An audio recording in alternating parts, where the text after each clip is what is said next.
Hoy vamos a hablar sobre el costo del discipulado. Recuerde que hemos dicho que esta semana y la siguiente vamos a hablar sobre las instrucciones del Señor Jesús a sus discípulos. Instrucciones que son muy importantes para nosotros y vamos a pedir al Señor sabiduría a través de una oración para que nos ayude a aprender esas lecciones nosotros. Bondadoso Padre que habitas en la inmensidad, te damos gracias porque nos das tu palabra y rogamos que tu Espíritu Santo nos instruya, porque nosotros también tenemos percepciones tal vez no tan claras. Ayúdanos en el nombre de Jesús. Amén. Hoy vamos a comenzar con un tema que me parece interesante, que es cómo termina la sección que estudiábamos el día de ayer, porque creo que tiene que ver con el tema de hoy, la instrucción que va a dar Jesús a sus discípulos. Y el tema de la proclamación que hace, o la confesión que hace Pedro de que Jesús es el Mesías. ¿Por qué él tiene que decirles, miren, no digan nada a nadie? ¿Por qué detenerlos si ellos ahora reconocen que Jesús es el Mesías? ¿Y qué lección esto va a conectar con las instrucciones que va a dar a continuación? Recordemos nosotros que para los judíos la palabra Mesías, yo lo adelantaba el día de ayer, era una palabra que tenía incluso una connotación política. Sí. Recordemos, creo que esto nos va a ayudar a tener más luz con respecto a este tema. Recordemos que los judíos, el pueblo judío, la nación judía, había experimentado tres grandes momentos de cautiverio: el cautiverio egipcio, sí, el cautiverio babilónico, subsecuente los reinos que vinieron, y ahora el cautiverio, o se podría decir el yugo romano. No era en sí un cautiverio como los anteriores, pero no eran libres, es correcto. Los primeros dos, notemos que hubo una solución y hubo prácticamente una solución política. Ellos esperaban ahora a alguien y decían, así como fuimos liberados del cautiverio egipcio y el cautiverio babilónico, así ahora esperamos ser liberados de este dominio romano, de esta subyugación del poder romano. Entonces ellos dijeron, ¿quién hará esto? Tiene que ser el Mesías que vendrá. Entonces incluso estaba viendo algunos textos apócrifos, de escritos apócrifos, pero que son de ese periodo intertestamentario, y ellos ahí hablan de un Mesías libertador, un Mesías conquistador. Ellos hablan de alguien que va a destrozar a los enemigos del pueblo judío. Sí. Ese era el concepto que tenían ellos, que era distorsionado porque no era en realidad construido sobre toda la evidencia bíblica. Habían tomado lo que les convenía, ¿verdad? Y ahí es cuando uno puede sesgar su concepto de los asuntos, porque tiene tanto una idea fija en mente que todo uno va a ver solo lo que le conviene para esa idea, ignorando todo el resto. Entonces, por esa razón es que Jesús no quería que la gente le dijera el Mesías. De hecho, el título predilecto que Jesús mismo se llamaba era Hijo de Hombre, el Hijo del Hombre, que es tomado de Daniel, el capítulo número 7, pero era una manera más sutil de declarar realmente quién era él. Y esto nos muestra que a veces, hermano Gerson, nosotros tenemos que ser muy cuidadosos. No basta solo con tener la verdad, sino que hay que saber cuándo decirla, dónde decirla, ¿cómo? A quién decirla y cómo decirla. Sí. Son factores bien importantes, porque debemos entender que trabajar con la mente humana es literalmente una ciencia. Y ahora justamente el Señor Jesús va a romper ese molde, y no es fácil para los discípulos, porque vamos a ir al texto ahora en la parte que Jesús les va a hablar del costo del discipulado, y en el verso 31 de Marcos 8 comienza diciendo: comenzó a enseñarles que le era necesario al Hijo del Hombre padecer mucho, ser desechado por los ancianos, por los principales sacerdotes y por los escribas, ser muerto y resucitar después de 3 días. Esto les decía claramente. Entonces Pedro lo tomó aparte y comenzó a reconvenirlo. Pero él, volviéndose y mirando a los discípulos, reprendió a Pedro diciendo: quítate de delante de mí, Satanás, porque no pones la mira en las cosas de Dios, sino en las de los hombres. Y termino con el verso 34, aunque puede leer toda la sección hasta el verso 38. Y llamando a la gente y a sus discípulos les dijo: si alguno quiere venir en pos de mí, niéguese a sí mismo, tome su cruz y sígame. Y qué curioso es, pastor, que quien comienza a reconvenirlo sea él mismo, que ha dicho que cree que Jesús es el Mesías. Entonces, ¿qué lección está tratando de darnos aquí el Señor sobre el costo del discipulado y sobre las cosas que a veces tenemos que cambiar en nuestra mente? Aquí tenemos una sección muy rica en contenido. Noten, Jesús comenzó a enseñarles. Él ahora ya les había hecho un examen de la primera parte de todo lo que había pasado en su ministerio y lo pasaron, porque Él les dijo: ¿quién soy yo? Y ellos lograron captar la identidad de quién era Jesús. Creo que Pedro fue el vocero de los demás discípulos, no fue el único que creía eso de Jesús, fue el vocero.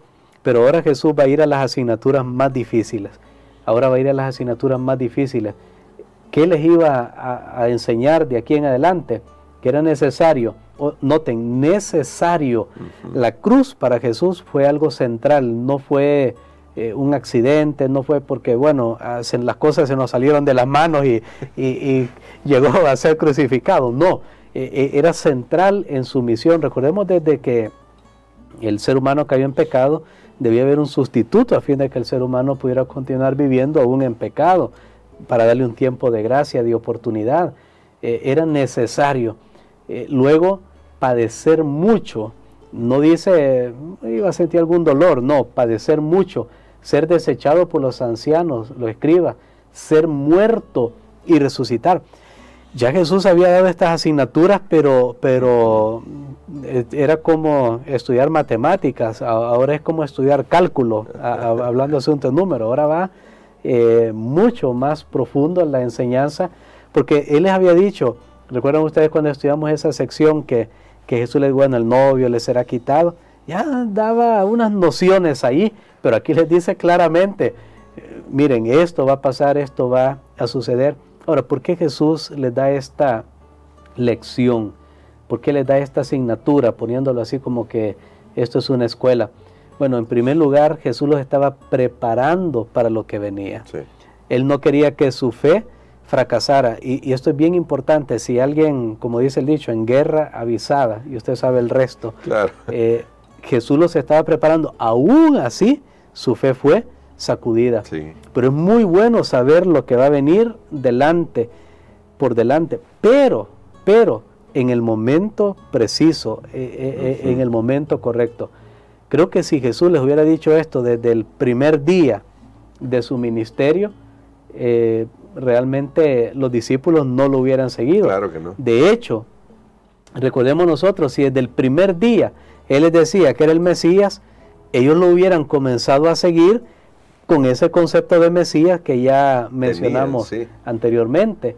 Entonces todo hubiera sido una tremenda confusión, pero ahora Jesús va y entra más en detalle con ellos, y usted tocó un punto bien interesante. Ahora Pedro, quien antes había estado en momentos exaltados, declarando quién era Jesús, ahora está tratando de detener a Jesús para que esto le sucediera a él. ¿Sabe que aquí tenemos las palabras de reproche más grandes que Jesús le dirigiera a una persona? A otro les decía, hipócritas, pero a Pedro le dice: apártate de mí, Satanás. Sí. También erramos el punto si pensamos que es a Pedro que Jesús le está diciendo Satanás. Pero es bien interesante en esta sección, hermano Gerson. Pedro estaba usurpando el papel de Satanás en ese momento. Sí. Pedro se estaba convirtiendo en ese momento en Satanás. Yo me ponía a pensar cuántas veces nosotros usurpamos también el papel del diablo, ¿verdad? Que el diablo hace y lo hacemos nosotros. Qué peligroso realmente es. Pero algo más que a mí me llama la atención poderosamente es que Pedro trata de corregir a Jesús. No, Señor, no, mira, Esto aquí no puede ser. hay algo mal. Es como el alumno diciéndole al maestro, no, yo creo que, porque dice, Pedro lo tomó aparte y comenzó a reconvenirlo. Noten, sí. Pedro estaba regañando a Jesús y le estaba diciendo, no, mira, te has equivocado. Ese no es el Mesías. De la clase, esa no es la enseñanza. Y entonces saco una lección para nosotros ahora. ¿Cuántas veces nosotros, hermano Gerso, especialmente los adventistas del séptimo día, que hablamos los eventos finales, bueno, que la Biblia habla, claro. y nosotros tenemos el privilegio de proclamarlo, pero ¿cuántas veces nosotros tal vez queremos corregir a Dios y decirle cómo van a ser esos acontecimientos? Sí. Y creemos que ya tenemos todo exactamente cómo va a ser así, así, y nosotros queremos corregir a Dios. Yo conozco algunas personas que yo creo que ellos quieren corregir a Dios, quieren corregir. Era lo que Pedro estaba haciendo. Pedro le dice, no, mira, la interpretación, Señor, de los eventos finales es esta. No, tú no tienes que ir a la cruz. Y sabemos que evitar la cruz era una gran tentación para Jesús. Voy a decir esto y tal vez a alguien le puede sorprender, pero desde el encuentro que Jesús tuvo o que Satanás tuvo con Jesús en el desierto, nos muestra que ese punto era clave, porque Satanás le dice, mira, te evitas la cruz y me adora. Y sabemos que era una tentación para Jesús, porque en el Getsemaní Jesús dice, Padre, si es posible, pase de mí esta copa. Sabemos que Dios no lo hizo, pero indica que era algo que Jesús en alguna manera humanamente quería rehuir, porque recordemos que la cruz significaba no solo el dolor físico, la tremenda angustia física, sino la separación de su Padre, con quien había estado unido por toda la eternidad. Eso es algo que nosotros ni por cerca podemos entender, ni por cerca. Pero eso era una de las grandes tentaciones para Jesús. Pero ahora, pastor, luego de esto, el Señor Jesús nos dice a nosotros, porque ahí llama a los discípulos y a la gente, que debemos tomar la cruz. Esa misma que Pedro quería que él evitara, ahora nos dice que en realidad nosotros tenemos que tomarla. ¿Qué implicaciones tiene esto para el discipulado, pastor? Y lo digo con claridad en un tiempo en el que, también hay que decirlo, ha llegado a ser popular en cierta medida el cristianismo, al menos cierto cristianismo, y hasta pareciera que, la cruz ahora es un símbolo de estatus en algunos lugares y para algunas ocasiones y para algunas personas. Pero ¿qué nos está diciendo Jesús sobre cuánto deberíamos valorar el costo que tiene el discipulado? Bueno, ahí Jesús usa dos palabras, que las dos palabras son difíciles, porque noten que antes de hablar de la cruz, Él habla de negarse. Sí. Allí comienza todo, porque Él dice, niéguese a sí mismo, primero niéguese, y de ahí tome su cruz. Okay. Negarse, ¿qué es negarse? Tiene que ver con el yo, porque recordemos que los seres humanos estamos enfocados hacia nosotros, somos egoístas por naturaleza, yo, mí, mío, esas son las palabras que preferimos, y definitivamente el negarse es decir, yo no soy el fin, soy un medio en este mundo para proclamar el reino de Dios, pero no se trata de mí, yo no estoy en el centro, Negarse es dejar a un lado el orgullo, mis intereses, mis preferencias, y tomar la cruz, porque primero es eso, negarse, claro. Pero una vez que se ha negado, ahora está listo para tomar la cruz. Primero viene la negación, nadie va a tomar la cruz si primero no ha pasado por la negación, más que la autonegación, por vaciarse completamente de sí mismo. Como decía Pablo, hay este sentir que en Cristo Jesús no quiso ser Dios, se negó y tomó la forma de un hombre, porque ahora venimos a la cruz. ¿Qué era la cruz? Usted lo dice, ahora para nosotros es un símbolo de muchas cosas, pero para los discípulos en ese momento era un símbolo de ejecución, ni siquiera de tortura. Había tortura, pero el propósito final de la cruz era aniquilar a una persona, matar a una persona. Y eso significa que Jesús dice, mira, si tú me sigues a mí, tú tienes que tomar una decisión que te puede llevar a la muerte. No pienses que eso es opcional. tienes que morir. De hecho, la vida cristiana comienza con la muerte al yo, que es el único suicidio válido en la teología, porque nadie lo puede hacer por nosotros. Usted no puede negarse por mí, yo no puedo negarme por usted. Es una decisión personal donde nosotros escogemos, porque luego vienen los textos eso, que Jesús dice, el que ama su vida la perderá, de qué le sirve a una persona si gana el mundo, pierde su alma. Nosotros tenemos que escoger entre el mundo o el alma. Tenemos que escoger entre el honor o las ganancias terrenales. Tenemos que escoger entre lo que es eterno o lo que es pasajero. Es una elección que cada uno de nosotros tiene que hacer definitivamente. Y Jesús le dice a sus discípulos, miren, ustedes tienen que llegar a este punto, pero cuán cambiantes somos nosotros, hermano Gerson. Pedro en un momento había declarado una gran verdad, los minutos siguientes estaba malinterpretando todo lo que tenía que ver con el Mesías. Así somos los seres humanos, ¿verdad? En un momento podemos estar bien, podemos decir lo que es correcto, en otro momento podemos caer, pero aquí vemos cómo Jesús no rechaza a sus discípulos. Tuvo una extremada paciencia hasta el final, a pesar de que él estaba por enfrentar la cruz. Ahora, pastor, yo con esta reflexión quisiera que orara por nosotros. Yo sé que cada uno de los que estamos en sintonía de este programa, al reflexionar en esto y al vernos y pensar, sí, muchas veces hemos actuado como Pedro, queriéndole corregir la plana a Dios en muchos aspectos de nuestra vida. Ahora necesitamos humillarnos ante el Señor y decirle, Señor, que se haga tu voluntad.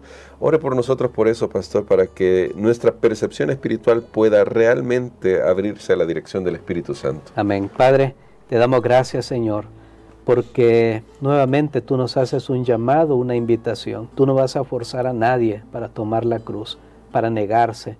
Somos nosotros. Ayúdanos, Señor, para tomar esta decisión. Te damos gracias porque tú nos preparas para lo que viene. Permítenos, Señor, que podamos aceptar la provisión que has hecho para cada uno. Lo pedimos en el nombre de Jesús. Amén. Amén.